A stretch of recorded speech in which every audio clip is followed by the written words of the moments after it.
Hello everyone. If you like our videos, please subscribe our channel Nitya Education and press the bell icon for more updates. Thank you. Hello everyone. आज हम जो है exercise 1.3 का X14 का question number 3 करेंगे। 1 और 2 हमने already अपनी प्रीवियस वीडियो में कर चुके हैं, तो क्वेश्चन नंबर 3 से आज कंटिन्यू करते हैं। और फर्स्ट और सेकंड को आपको अच्छे से ध्यान से करना है। और मैं जो भी चैनल को पहली बार देख रहा है या वीडियो को पहली बार देख रहा है वो फर्स्ट और सेकंड क्वेश्चन पहले करेंगे। उनका जो लिंक है वो मैं डिस्क्रिप्शन बॉक्स में दे दूंगी, वो वहां से देख सकते हैं। सो शुरू करते हैं। Question number 3, the following real number have decimal expansion. ठीक है, कुछ रियल नंबर्स हैं जिनके डेसिमल एक्सपेंशन आपको दे रखे हैं as given below in each case whether they are rational और नॉट। आपको बताना है कि वो जो डेसिमल एक्सपेंशन है वो रैशनल है या नहीं है। दूसरी चीज, पहला तो ये बताना है कि रैशनल है या नहीं। दूसरी चीज ये बतानी है कि अगर वो रैशनल है तो पी बाई क्यू की फॉर्म में होंगे। तो जो क्यू है उसके बारे में आप क्या कह सकते हो? क्या कह सकते हो का मतलब कि क्यू किस फॉर्मेट में होगा, या क्यू के बारे में आप क्या एजम्पशन बता सकते हो। तो यही लिखा है कि what can you say about the prime factorisation of Q. Q की प्राइम फैक्टराइजेशन के बारे में आप क्या कह सकते हो। ये प्राइम फैक्टराइजेशन क्वेश्चन नंबर 1 अगर आप अच्छे से करेंगे तो ये कंसेप्ट बिल्कुल क्लियर हो जाएगा। ठीक है, तो जरूरी है कि आप क्वेश्चन नंबर 1 जाकर देखें। ठीक, तो करते हैं हम। फर्स्ट लेते हैं 4.123456789।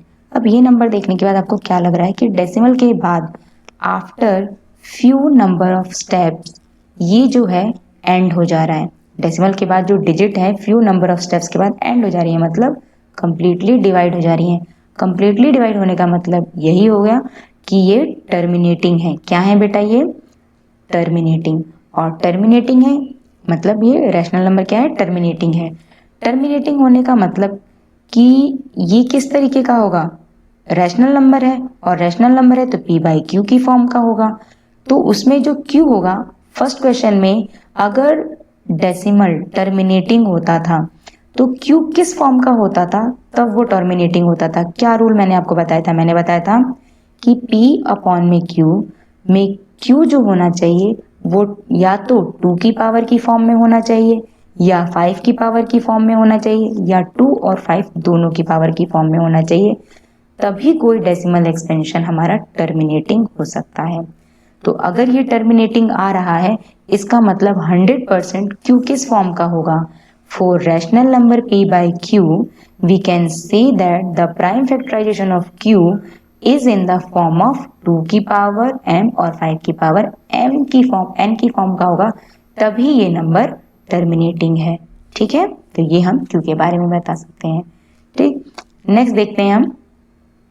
आप देखो अगर जो सेकंड पार्ट है उसमें डेसिमल के बाद कोई भी नंबर ना तो कोई भी नंबर पैटर्न नहीं फॉलो कर रहा, कोई पैटर्न नहीं है, ना तो वो रिपीट हो रहा है ना ही किस तरह का पैटर्न है। दूसरी चीज कि ना तो वो एंड हो रहा है, कुछ नंबर उस टाइप का एंड नहीं हो रहा। देखो यहाँ डॉट डॉट डॉट पेन डाला है, मतलब ये नंबर टर्मिनेट नहीं हो रहा। दूसरी चीज कि ये नंबर रिपीट भी नहीं हो रहा है। देखो कोई भी नंबर क्या रिपीट हो रहा है? नहीं, रिपीट नहीं हो रहे। मतलब देखो 1 2 है, 0 1 1 2 0 0 1 2 0 0, तो ये रिपीटेशन नहीं है कुछ नंबर्स की। ना तो ये रिपीट हो रहा है ना टर्मिनेट हो रहा है। इसका मतलब एक ऐसा नंबर है, इररेशनल नंबर है। और क्वेश्चन में सिर्फ क्या पूछा हुआ है? आपको बताना है कि नंबर रैशनल है या इररेशनल। तो ये नंबर कैसा है? इररेशनल। उसके बाद आपको बताना था कि रैशनल अगर है तब क्यू के बारे में बात करनी थी। अगर नंबर रैशनल है ही नहीं तो क्यू के बारे में तो कोई एजम्पशन ही नहीं हो सकती है। ठीक, तो यहाँ पे क्यू के बारे में कुछ नहीं कह सकते हम। नेक्स्ट और थर्ड जो आता है वो क्या आता है? 43.123456789, और इसके ऊपर क्या लगा है? बार लगा है। बार क्या रिप्रेजेंट करता है कि 1 से लेकर 9 तक जो डिजिट है वो रिपीट हो रहे हैं, मतलब ये टर्मिनेट नहीं हो रही। टर्मिनेट का मतलब कि ये एंड नहीं हो रहे, कुछ नंबर ऑफ स्टेप्स के बाद ये एंड नहीं हो रहे, मतलब कंप्लीटली डिवाइड नहीं हो रहा। तो ये कैसा नंबर है? Non terminating. ठीक है, नॉन टर्मिनेटिंग के साथ साथ रिपीटिंग भी है, जो कि कहां से शो हो रहा है? बार से। तो कैसा नंबर हो गया बेटा? ये नॉन टर्मिनेटिंग रिपीटिंग। और हमने फर्स्ट क्वेश्चन में क्या किया था कि वो सारे नंबर जो जिनका Q 2 की पावर और 5 की पावर में होता है वो टर्मिनेटिंग होते हैं, और अगर Q 2 और 5 की पावर की फॉर्म में नहीं आता तो वो नॉन टर्मिनेटिंग होते हैं। तो Q के बारे में आप लिख लो, क्या लिखेंगे, यही लिखेंगे कि for rational P by Q we can say that the prime factorisation of Q is not in the form of, ठीक है ना। जब Q इस फॉर्म में नहीं होता तो नंबर क्या होता है, नॉन टर्मिनेटिंग, और Q जब 2 की पावर और 5 की पावर की फॉर्म में होता है तो वो टर्मिनेटिंग होता है। तो ये थे हमारे 3 क्वेश्चन। इसीलिए मैं बार बार कह रही हूँ कि क्वेश्चन नंबर 1 आपको समझना बहुत जरूरी है, ठीक।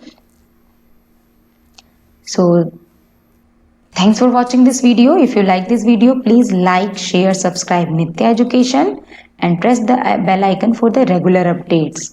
Thank you all of you. Thanks for watching.